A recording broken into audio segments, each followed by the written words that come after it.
Die Fotografie hat für mich eine Ruhe hineingebracht. Sie hat für mich eine Einsamkeit hineingebracht, die ich brauchte.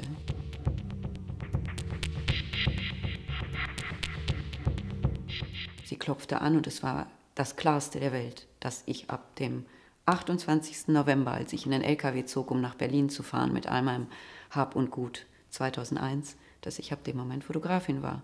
Es war so. Die gesamte Ausstellung ist in einem ganz intensiven Dialog mit Ulrich Domröse, dem Kurator, entstanden. Diese vielen intensiven Gespräche und die Frage, was zeigt man? Was zeigt man von jemandem, der bekannt ist für Porträtarbeiten? Daher kam die Entscheidung, auch die mitzunehmen, frühere Porträtarbeiten und gleichsam aber die 3 neuen Zyklen, Gier, Angst, Liebe, die eine neue Bildsprache aufzeigen, die neue Wege einschlagen. Und so entstand diese Kombination von 6 Zyklen für diese Ausstellung. Die Arbeit mit Menschen muss bei mir auf Liebe basieren, weil es sonst keinen Impuls gibt, es überhaupt zu tun. Also es ist so ein Aufblitzen, so ein, den will ich haben, den will ich einfrieren, da will ich was drüber erfahren. Was macht Fremdheit in uns? Was löst sie aus? In der neuen Zeit medial verstärkt natürlich Angst, aber vielleicht auch ein Staunen. Vielleicht die Frage, wer ist das Gegenüber? Kann ich überhaupt das Gegenüber erkennen? Die große Frage in der Porträtfotografie. Beyond ist eine Arbeit, die sich meiner Nachbarschaft widmet, könnte ich sagen. Kreuzberg, Neukölln, Wedding, Berlin. Und diese Orte sind alle bei Nacht aufgenommen. Das heißt, es ist ein Spiel mit Neugierde, mit Voyeurismus, mit Gezeigtem, mit Ungezeigtem. Und ich habe mich zuerst an die Orte angenähert. Über 10 Monate nur diese Orte von außen fotografiert. Und irgendwann kam der Punkt, fast wie nach einer Geburt, also als wäre da was herausgekommen, was jetzt noch als Frage im Raum steht. Moment, das ist interessant, aber das ist noch zu wenig. Ich möchte einen Schritt weiter gehen. Ich möchte die Männer, die sich darin aufhalten, auch porträtieren. Und zwar nach dem gleichen Prinzip. Ich als Frau draußen, die Männer drin. Und so entstand wirklich nach einer banalen Frage, kann ich dich porträtieren? Bitte so, auf die Art und Weise. Dieses Bild, sie rückten an die Scheibe, ich blickte von draußen bei Nacht. Es ist eine absurde Situation, weil man nicht sprechen kann, man kann nur gegen die Scheibe klopfen. Man verstärkt genau das, was auch da ist, noch im Fotografischen und verdeutlicht, was Fremdheit macht, das Nicht-Erkennen, eine Ferne, eine Membran, die zwischen 2 Welten ist. Die Serie ermöglicht mir, mehr zu begreifen, also tiefer einzusteigen. Seriell bedeutet langfristig. Und langfristig bedeutet, dass im Laufe der Wochen und Monate Erkenntnisse aufkommen, die die Arbeit kraftvoller machen, die die Arbeit braucht oder ich starte ja mit einer Frage, ich starte ja nicht mit einem fertigen Konzept. Und im Laufe dieses Tuns und daher die Serie kommen Antworten. 23197 ist eine Arbeit über die Angst.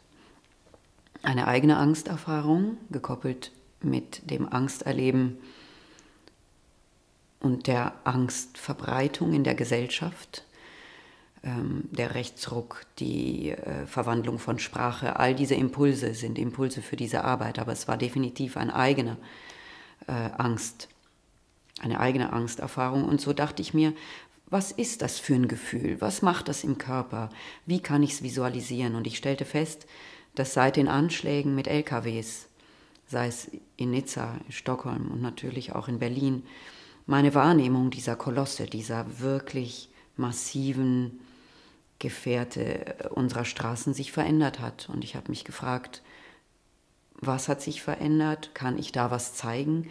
Was wäre gewesen, wenn ich auf dem Breitscheidplatz gestanden hätte und so eine Wand, die 4-5 Meter hoch ist, fährt auf einen zu? Und was wäre das letzte Bild?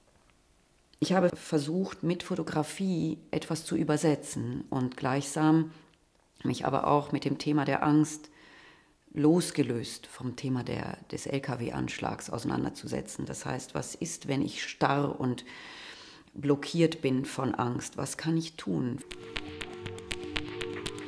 Die Unschärfe lässt Raum. Die Unschärfe greift etwas auf, deutet etwas an, spricht es aber nicht ganz aus. Und wenn etwas nicht ganz ausgesprochen ist, so kann der Betrachter ins Bild steigen. Es ist nicht zu Ende. Er kann was projizieren und es weiterdenken. Das Bild entsteht im Kopf.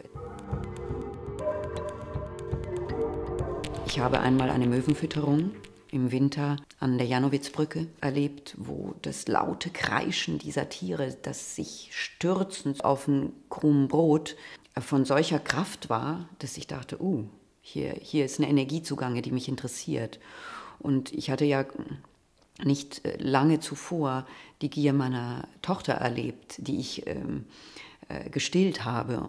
Diese Überlebensgier, diese schöne Gier, die einen lebendig sein lässt, die einen das Wollen spüren lässt, die hat mich interessiert. Und gleichsam ist die natürlich geknüpft mit der Gier, die unsere Wirtschaftssysteme kollabieren lässt. Und also diese Polarität in der Arbeit hat mich interessiert.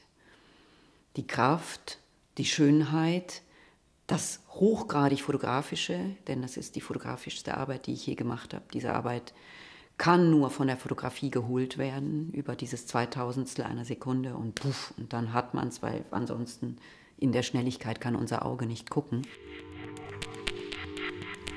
Das ist ein ganz schön weiter Weg, dieser Weg tatsächlich von der Aufnahme bis zur Wand. Und da bedarf es eines wunderbaren Teams, guter Leute, die wissen, wie man umwandelt, die wissen, wie man printet, die wissen, wie man gut rahmt. Und das sind viele Schritte am Werk, aber die Basis natürlich, die man leistet, ist das fotografische Tun, das Entwickeln der Filme in der Dunkelkammer, Testaufnahmen, eine Richtung, eine Ahnung. Und wenn ich einen Anklang in meinem Körper gefunden habe, dann kann ich rausgehen. Aber entscheidend ist auch gar nicht für mich dieses Technische, sondern dass das, was am Ende da hängt, von einer Kraft ist, die das widerspiegelt, was ich dort erlebt habe.